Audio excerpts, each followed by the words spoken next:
100 से ज्यादा अपराध और कोई जज नहीं डालता था अतीक पर हाथ। ये कौन सा जज आया जिसने अतीक पर फैसला सुनाया? अतीक के लिए योगी कौन सा जज लाए जिसका चेहरा देखकर अतीक के हाथ पैर कंप कपाए? कोर्ट में ही अतीक के आंसू निकल आए। योगी का ये जज जब फैसला सुना रहा था, अतीक अपने गुनाहों का पूरा हिसाब लगा रहा था। 3 बड़े अपराधों में इस जज ने फैसला सुनाया। नहीं बचा कोई जो इस जज के सामने आया। अतीक के लिए योगी ने क्यों इस जज को ही बुलाया? जेलों में जो गैंग चलता था, कोर्ट कचहरी सब उसके घर से चलते थे। मूंछों पर ताव देकर सामने वाले की आंखों में आंख डालकर बात करने वाले माफिया का जब समय बदला तो योगी राज में वो जज साहब से नजरें मिलाने की हिम्मत नहीं कर पाया। न पुराना वाला रंग दिखा, न वो पुरानी वाली रंगत। जज साहब बोलते गए और चुपचाप सुनता रहा। कभी अपने वकील की ओर देखता, कभी जज साहब की ओर, लेकिन वो एकदम खामोश खड़ा रहा। चंद मिनटों की जिरह में उमेश के साथ अतीक के गुनाहों का पहला इंसाफ हो गया। कोर्ट ने अतीक समेत कुल 3 आरोपियों को दोषी करार दे दिया। प्रयागराज की MP MLA कोर्ट के फैसले ने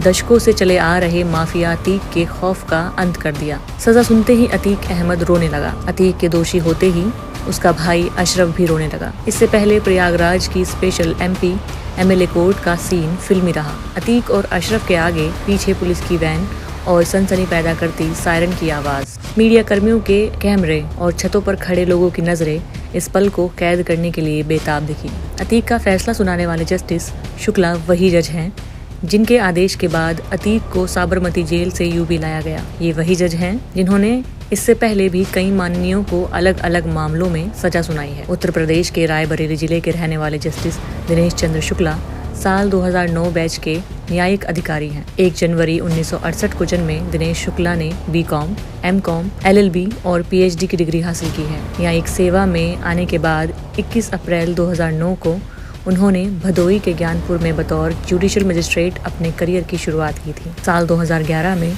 वो इलाहाबाद के एडिशनल सिविल जज के रूप में तैनात किए गए। इसके अलावा उन्होंने ADJ Jhansi, additional district session जज इलाहाबाद और मेरठ में डिस्ट्रिक्ट लीगल सर्विस अथॉरिटी के सचिव के पद के लिए भी सेवाएं दी। साल 2022 में जब उनकी तैनाती प्रयागराज के स्पेशल MP MLA कोर्ट में हो गई, जिसके बाद से अब तक वो यहीं अपनी सेवाएं दे रहे हैं। प्रयागराज की स्पेशल कोर्ट में आने के बाद दिनेश शुक्ला ने कई महत्वपूर्ण और चर्चित मामलों में फैसला सुनाया है। हाल ही में योगी सरकार में मंत्री नंद गोपाल गुप्ता नंदी को उन्होंने 1 साल की सजा सुनाई थी। नंदी को यह सजा साल 2014 के लोकसभा चुनाव के दौरान दर्ज एक मुकदमे में सुनाई गई थी। उन पर आरोप था कि उन्होंने सपा नेता रेवती रमन सिंह की जनसभा में हिंसक हमला किया था। नंदी IPC की धारा 147 और 323 में दोषी करार दिए गए और उन्हें 1 साल की कैद और 5,000 रुपए के जुर्माने की सजा सुनाई गई।